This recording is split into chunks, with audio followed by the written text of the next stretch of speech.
naval, mga F-16, Gripen, like, pero in Japan din is a very good source kasi nga they're very friendly to us, lalo na sa mga infrastructure.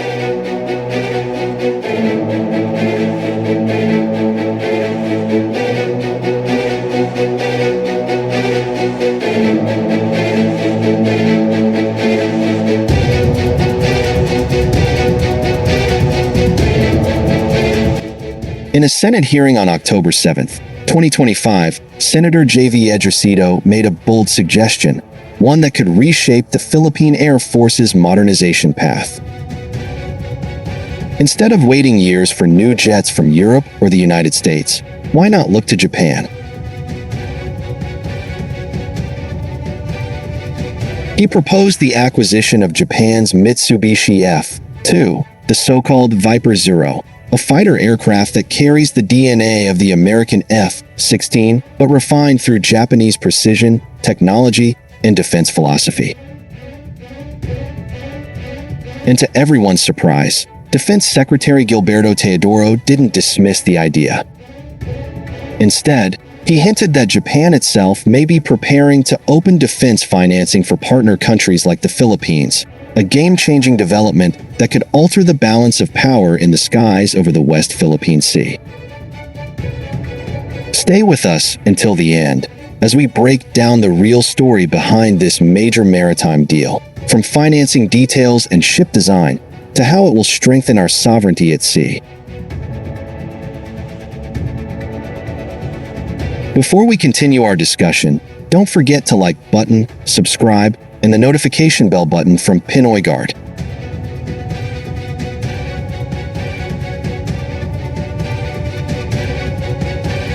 Welcome back to Pinoy Guard.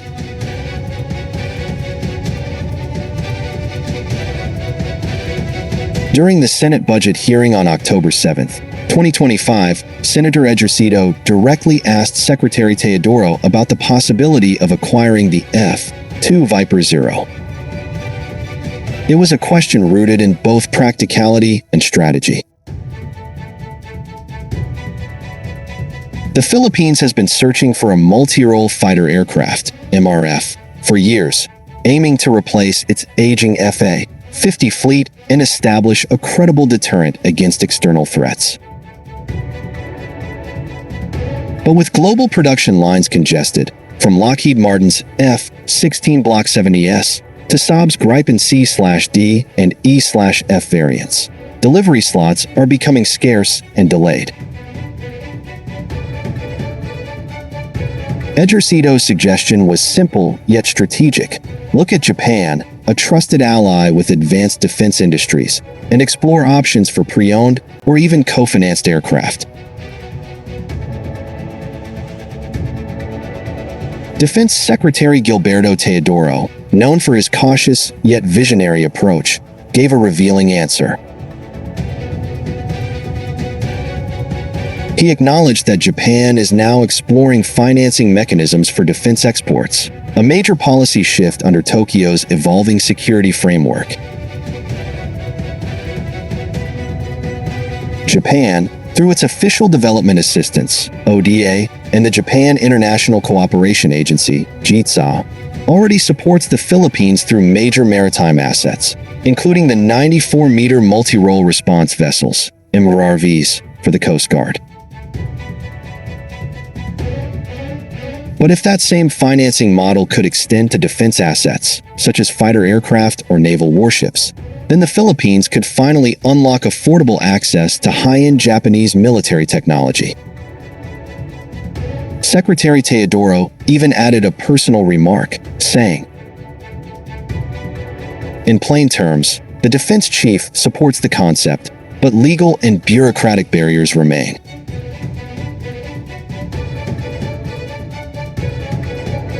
Under current Philippine law, foreign financing arrangements are restricted to civilian projects, such as infrastructure, transportation, and development programs.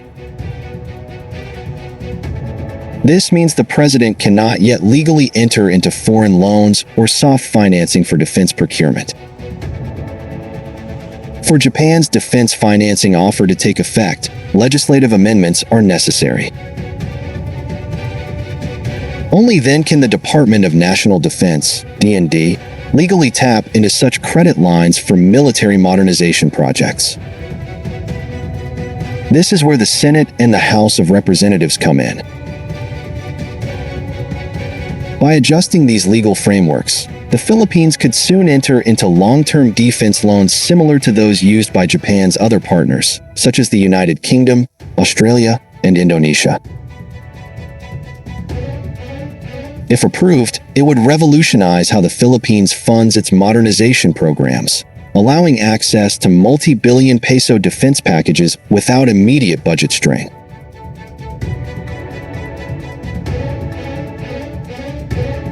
The Mitsubishi F-2 isn't just another jet. It's a symbol of Japanese engineering and alliance-based innovation.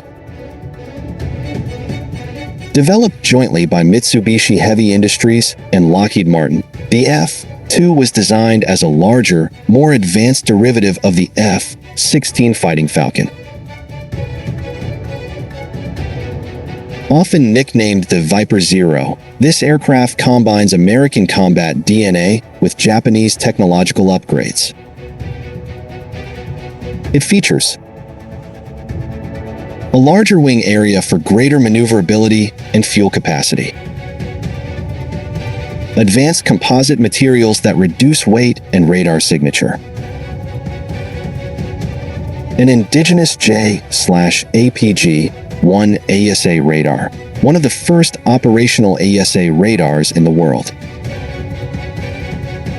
Compatibility with both US and Japanese weapons, including the AAM-4B Beyond Visual Range missile and anti-ship missiles ideal for maritime defense.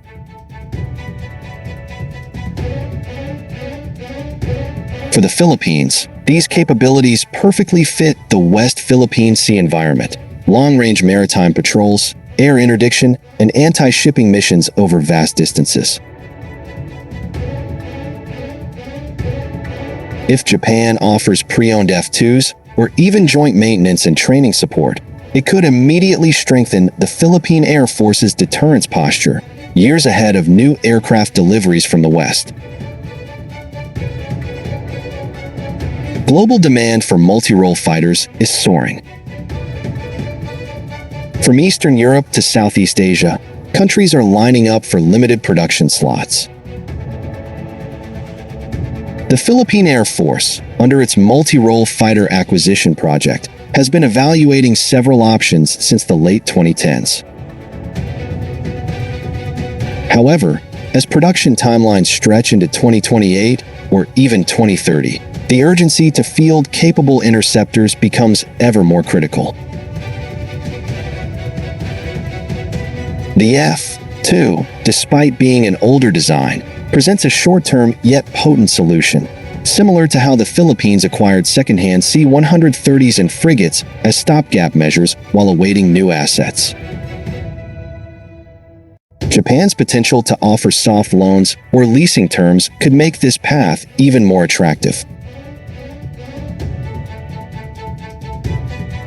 If this deal ever materializes, it would mark a new era in Japan-Philippines defense relations.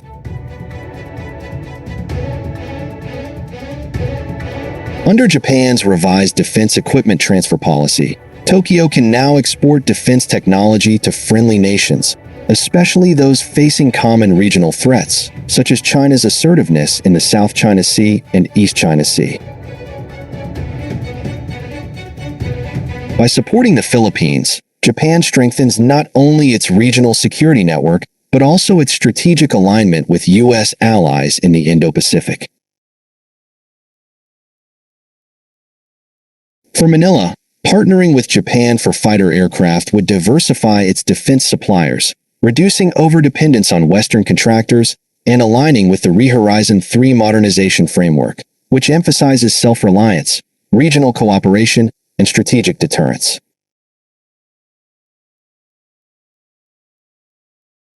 For now, Secretary Teodoro's statement serves as both a hint and a challenge. The opportunity exists. Japan is ready to open defense financing, the technology is proven, and the geopolitical alignment is clear. But the Philippines must first modernize its legal and institutional framework to make it possible.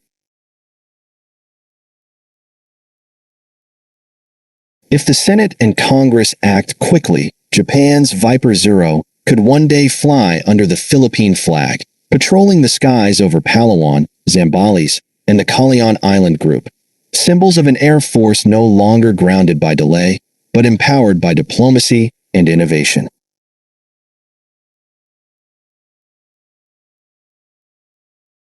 The idea of Japan's F-2 fighters joining the Philippine Air Force may sound ambitious today, but in defense modernization, ambition is the first step towards sovereignty. As Secretary Teodoro said, he's already been singing this tune to Japan. Now, the question is, will the country finally dance to the same rhythm?